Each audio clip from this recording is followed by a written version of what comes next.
सीधे आपको वाराणसी लेकर चलते हैं। प्रबुद्ध वर्ग सम्मेलन में इस वक्त योगी आदित्यनाथ क्या कह रहे हैं, आपको सुनवाते हैं। महसूस भी करता है, काशी ने इसे आत्मसात भी किया है। एक प्रकरण आया था, एक मामले में माननीय न्यायालय में गया मामला। उन्होंने कहा कि अंतिम संस्कार की कार्रवाई हिंदू धर्म में सूर्यास्त के बाद नहीं होता है। मैंने कहा इनको काशी में ले जाकर दिखा दो, ये काशी जाकर के देख लें कि अंतिम संस्कार की कार्रवाई कैसे होनी है, काशी इनको बता देगा। उनके पास कोई जवाब नहीं था, वो मामला अभी लंबित पड़ा हुआ है। तो काशी एक नया उदाहरण हर क्षेत्र में प्रस्तुत करती है, जन्म से लेकर के अंतिम यात्रा तक की। उस अंतिम यात्रा की साक्षी काशी सदैव बनी रही है हर एक क्षेत्र में।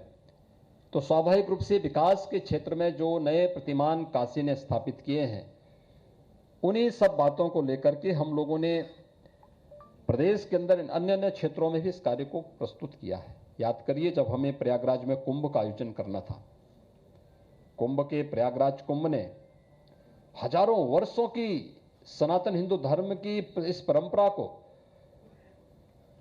ठीक पूर्व हम लोगों ने काशी में प्रवासी भारतीय दिवस का आयोजन किया था। दुनिया के 76 देशों के प्रतिनिधि उसमें भागीदार बने थे। और फिर प्रवासी भारतीय दिवस का कार्यक्रम सफल होगा तो हम लोग ये मानते थे कि प्रयागराज का कुंभ भी सफल होगा। और आपने देखा होगा कि काशी में प्रधानमंत्री जी के मार्गदर्शन में जब हम लोगों ने प्रवासी भारतीय दिवस का कार्यक्रम सफलतापूर्वक आगे बढ़ाया, हर व्यक्ति अभिभूत था काशी को देख करके। दुनिया के अंदर से जहां जहां से लोग आए थे, क्योंकि जितने भी प्रवासी भारतीय थे सभी कोई 100 वर्ष पहले, किसी के पूर्वज 150 वर्ष पहले, किसी के पूर्वज 200 वर्ष पहले भारत छोड़ चुके थे। उनकी इच्छा तो होती थी भारत आने की। इनमें से ज्यादातर लोग ऐसे थे जिनके पूर्वज काशी और उसके आसपास के क्षेत्र पूर्वी उत्तर प्रदेश और बिहार से ही गए थे। लेकिन समय के अनुरूप कालखंड बीतता गया, युग बीतते गए, वे वापस अपनी धरती के साथ संवाद नहीं बना पाए। प्रवासी भारतीय दिवस ने आयोजन काशी में करने का अवसर दिया। मुझे याद है जब प्रधानमंत्री जी ने मुझे कहा कि प्रवासी भारतीय दिवस का कार्यक्रम क्या काशी में हो सकता है, तो मैंने कहा एकदम हो सकता है, काशी में होगा। जब विदेश मंत्रालय के साथ उन्होंने मुझसे बात करने के लिए कहा, मैं विदेश मंत्रालय में गया, विदेश मंत्रालय के सभी अधिकारी पहुंचे। उन्होंने कहा साहब काशी में कैसे हो पाएगा जी, वहां होटल नहीं है। मैंने कहा धर्मशालाओं में रुकवाएंगे। कहा अरे विदेशी अतिथि आएंगे धर्मशालाओं में रुकवाएंगे। मैंने कहा क्या दिक्कत आ रही है।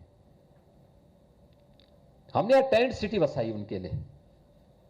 और फिर होटल और टेंट सिटी की जब बात होने लग गई, मैं देख रहा था जिन लोगों को होटल में हम लोगों ने रूम उपलब्ध करवाए थे, वे भी भाग भाग करके टेंट सिटी में जाते थे ठहरने के लिए।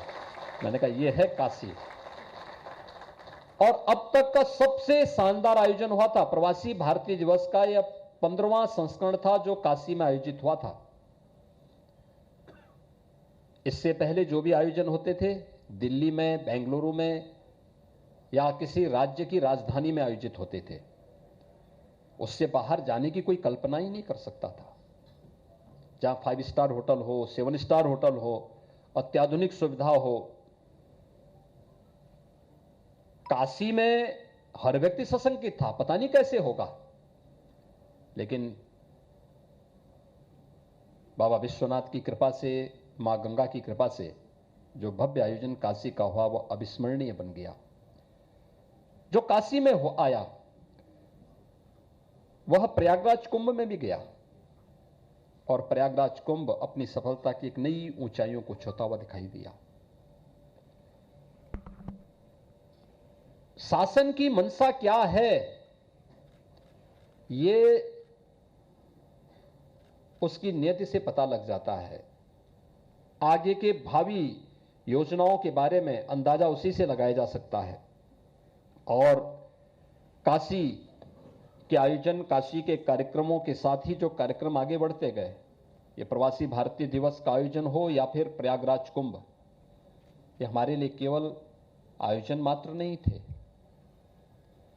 प्रदेश के बारे में देश और दुनिया की धारणा को बदलने का एक माध्यम भी था।